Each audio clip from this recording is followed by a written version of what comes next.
Hello, Shashikala kitchen मध्ये आपलं स्वागत आहे। आज मी दह्याची कढी करते। ताक नाही, दही लावले मी घरी असं दही लावलं, रात्री लावलं होतं, थोडंसं काढलं रियांशी मध्ये, पण एकदम छान घट्ट दही झालं। तर आपल्याला हे आता मिक्सरला लावून घ्यायचं दही, जेवढं पाहिजे तेवढं घ्यायचं आणि मिक्सरला लावून घ्यायचं। अशी रवी गोटेपर्यंत ना मिक्सर एकदम छान होतं, म्हणजे एकदम त्याचं बघा किती छान झालंय बघा, दही एकदम घट्ट झालंय। असं मी जेवढं आपल्याला पाहिजे तेवढं आपण मिक्सरला लावून घेऊया। आपण ताक आणून करण्यापेक्षा ना दही असं बनवलं आणि कढी केली ना एकदम छान होते। असं हे बघा किती एकदम चमच्याने एवढा घट्ट दही लागलं ना, खूप चिकन मी दही कसे लावते ना त्याचा मी व्हिडिओ काढेन। आणि एक असं म्हणजे हे आता तुझं पाव किलो दही मी अर्धा लिटरचं लावलंय, पाव किलो दही मी ह्याला कढीला घेते आणि बाकीचं ठेवून टाकते। आता दही नेहमी आपण ह्याला लावतो तर आपण बेसन घालतोच नाही, मग आपण बेसन असं करण्यापेक्षा ह्याच्यातच घालायचं आणि मिक्सरला लावून घ्यायचं, म्हणजे आपल्याला असं त्याच्या गुठल्या पण होणार नाही। 2 चमचे मी बेसन घालते याच्यामध्ये, म्हणजे आपल्याला घट्टपणा पण येतो आणि मेन म्हणजे आपली कढी फुटत नाही। आता मी हे मिक्सरला लावते, हे मी आता मिक्सरला लावून घेते।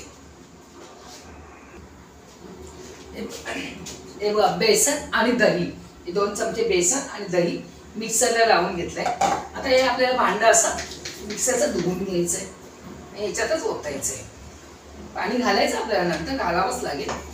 त्याच्यामध्ये आपल्याला हळद टाकायची, याच्यातच टाकायची बेसनामध्ये। इकडे मी कढई याच्यामध्ये टोपामध्ये तेल टाकलेलं आहे, तेल तापलं की एक राईचा दाणा टाकून बघायचा, आणि तेल तापल्याशिवाय आपल्याला राई टाकायचीच नाही।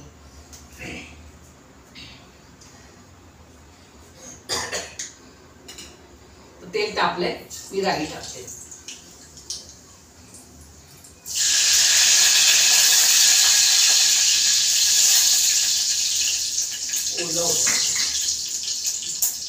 राई जिरं, राई तडतडली की जिरं टाकायचं, नाही तर जिरं कसं जास्त करपलं जातं।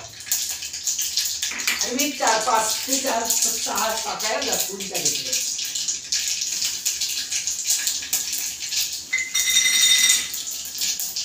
थोडंसं हिंग, कढीला हिंग पाहिजे तर कढीचा स्वाद वाढतो।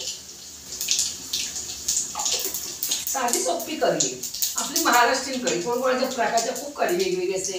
गुजराती लोकांची वेगळी असते, मारवाडी लोकांची वेगळी असते, सिंधी लोकांची वेगळी असते, महाराष्ट्रीयन लोकांची पण वेगवेगळी असते। प्रत्येकाच्या तसं ह्याच्यामध्ये तसं प्रकार असा वाढत जातो। आपलं हे होत आहे तोपर्यंत मी याच्यात मीठ घालून घेते, चवीनुसार आपल्याला मीठ घालायचं आणि मी 1 चमच साखर घेतली, ती घालायची मस्त असं ढवळून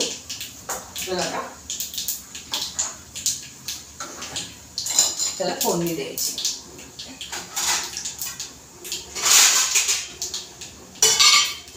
असं ढवळून घ्यायची।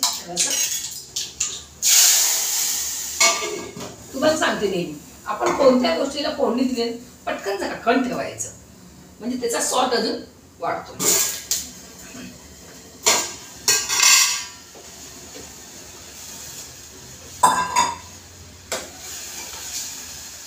आपल्याला गॅस बंद करायचंय, ह्याच्यात थोडं पाणी घालायचंय, खूपच घट्ट झाली, पण आपलं दही आणि बेसन खूप दही जास्त होतं ना आपल्याला, जसं हे पाहिजे। आणि दुसरी गोष्ट मी विसरली, माझ्याकडे मिरच्या घालायच्या होत्या, मिरच्या माझ्या फ्रीजमध्येच राहिल्या, तर मी मिरच्या आता घालते। 2 आपल्याला मिरच्या घालायच्या आहेत, अशाच कापून टाकल्या तरी काहीच हरकत नाही।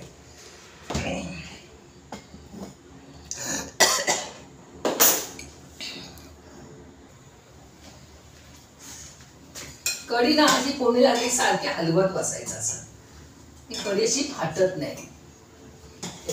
आता मी मिरची विसरली होती, पण आपल्याला कापून टाकायचीच आहे, वरून टाकली तरी काहीच हरकत नाही। तर मी मिरची तुम्ही म्हणाल घेतलेली टाकली नाही, माझ्या मिरच्या आणल्यानंतर मी डेट काढून धुवून पुसून फ्रीजमध्ये ठेवलेल्या असतात, म्हणून मी परत धुवून घेतच नाही। ही बघा कढीला माझ्या उकळी आले, पण मी 2 मिरच्या आता वरूनच टाकते, पण तुम्ही लक्षात ठेवा मिरची आपल्याला फोडणीलाच टाकायची. हे बघा लवंगी मिरची म्हणून आपल्याला कढी अशी उकळी येईपर्यंत हलवत राहायची, कारण काय तिथून बाजूला व्हायचंच नाही, ओतू तरी जाते नाही तर फाटते तरी. हे बघा किती मस्त कढी झालेली आहे बघा. आता वरून मी कोथिंबीर टाकते. मस्त म्हणजे कढी झालेली आहे. आता मी गॅस बंद करते. आता माझी कढी तुम्ही जवळून बघा, मी आता काही वाटीत काढत नाही, एकदम छान झालेली बघा. जवळून दाखवते.